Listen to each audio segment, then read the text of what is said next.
Southeast sub-house. Answer. In a single site, in addition to a larger building, raising a sub-house in a corner is a very common practice in the society for a long time. Coming to this aspect of Southeast sub-house,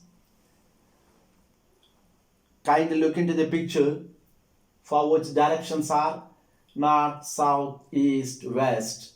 And this is the outer limit of a site.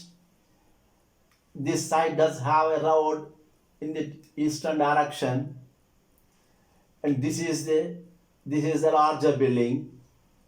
In addition to this, a smaller sub house is planned here in this diagram.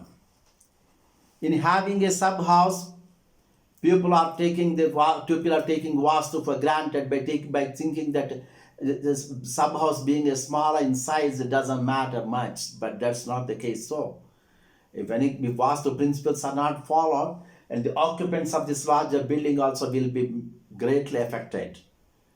Going into details, here the southern wall of this main building should be the parameter for rating for this. On the same line, this sub house needs to be raised. Even by also, this sub house shall not exceed towards this southern direction. Of course, this could be pushed towards this side, inside.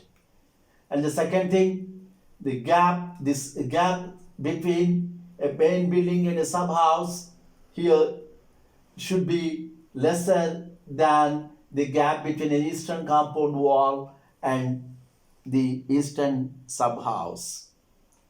And second thing, the floor level of the main building should always be on an elevated level.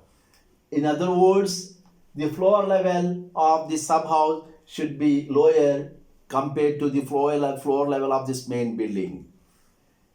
And then extended roof would be there for any building. The sub house should not come under this roof at all by any mean. And the height of the roof of this sub house should always be inferior to the height of the roof of this main building. Of course, in providing various facilities, depending on the utility, all the Vastu principles need to be followed. In some places, it has come to our notice that such sub-houses are connected to the main house. More particularly when such sub-houses are utilized for cooking purpose.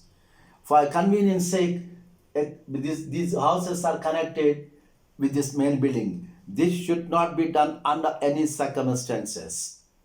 So by observing all these principles, and only after observing all the Vastu principles for the sub house, the occupants of this main building, after observing the principles for this house too, they could reap the benefits.